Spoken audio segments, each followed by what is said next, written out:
Hello, hello, witchy people, dark blessings. It is Phoenix Firestorm here.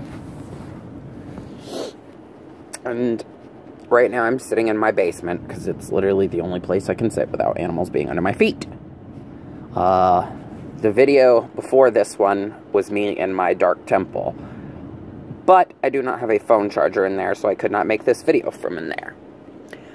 Today's video, or this particular video I should say, is going to be about a controversial topic that's going to cause a lot of people to question how I can be one to talk about this. Today's topic, is menstrual blood magic. Now, the reason I can talk about this is because I have been studying all forms of magic for several years now. So first we're going to get down to the basic. What is menstrual blood magic? And in its most basic form, it is, as the name dictates, magic using menstrual blood.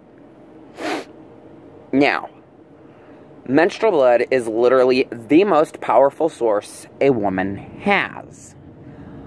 You can use it for everything from protection to love to revenge. Literally everything. You can power up any and every spell you have with your menstrual blood.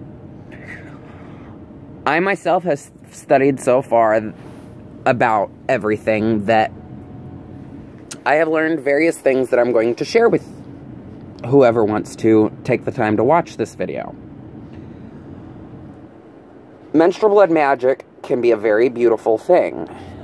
Yes, some people are grossed out by it, but, I mean, come on. If you're a woman, you deal with this stuff already. Use you a little cup or whatever to catch the flow. Save it and use it in your spell work. It's not that hard to do. You can use it for anointing candles. You can pour it over effigies and spell work. You can use it to anoint the outside walls of your home. And then, let's see, I'm going to go through and I'm going to pick out a couple little things that I can think of, and I'm going to explain them to you guys. Like, okay, menstrual blood can be used in dominating love work. Now, you can always back up this kind of stuff with your candle spells and your herbs and your affirmations and sigils. But when it comes to menstrual blood magic and to dominate and control the mind of another, all you need is your menstrual blood and something they're going to consume. Common terms you'll hear are red panty stew, red gravy, specialty. Just by putting your menstrual blood in someone's food or drink, you can dominate them mentally, sexually, and emotionally.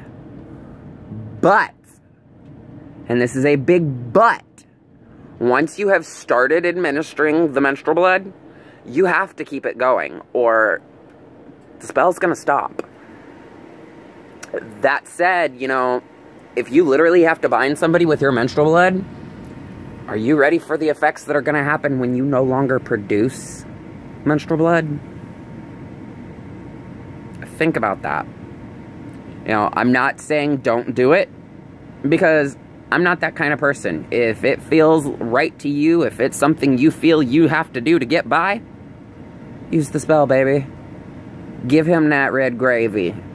Make him that panty stew. Or her. Or her, you know. Make her that special red tea.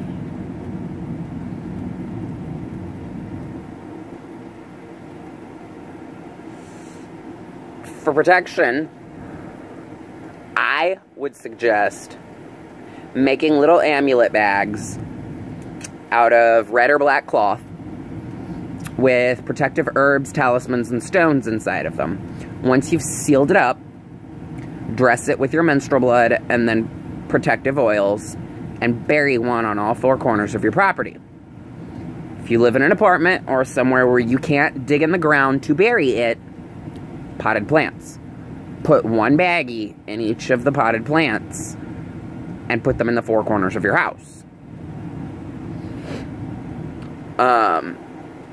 It is very, very commonly used in cursing work by dark witches. I myself would use it. Could I produce it? But, see, what I have to do is make a powdered menstrual blood substitute. And yes, there is such a thing. It essentially does all the same stuff. It's just not as potent as the true thing.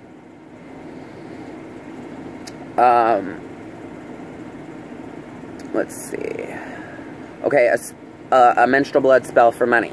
You could take your menstrual blood and use it as ink to write your petition on your money, or you can dress your money candle with it, and your money herbs, and some money drawing oils, and use your creativity, because that's what magic is truly about. Freedom and creativity. If you can dream it and think of it, and you figure out a way to use it to work for you, I would highly suggest you do it. And yes, this is coming from a guy, but remember, I'm not like most guys. I have the spirit of a woman. Sorry, I'm still a little heated from the other video, but like I'm saying, back to topic, use it while you've got it. Don't be afraid to use it. It's not gross. It's not dirty. It doesn't make you unclean. It's blood. It came out of you. That's not unclean. It's a natural part of the body cycle. If it made you so unclean, nobody would touch you.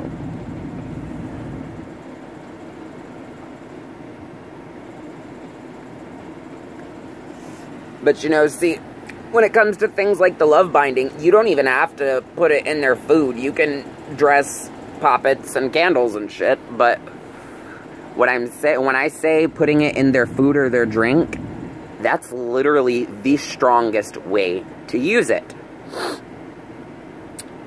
Since I can't really carry on too much without plotting all this out note-wise and going over it with you guys, and I can only just give you what little bits I know, I'm going to go ahead and stop this video here. Like I said, there will be more to come. This is only a small inkling of what you will be getting from me. A lot of my stuff will be darker, so if you do not like the dark, either scroll past this video or the videos that are dark, or unsubscribe to my channel. It's simple as that. I will not tolerate bitching and bashing me because you don't like what I have to say or what I do. If you don't like that, TYA. Anyways, to the people that do love what I post and like learning and continue to wish to stay here, I bid you all a peaceful day and dark blessings.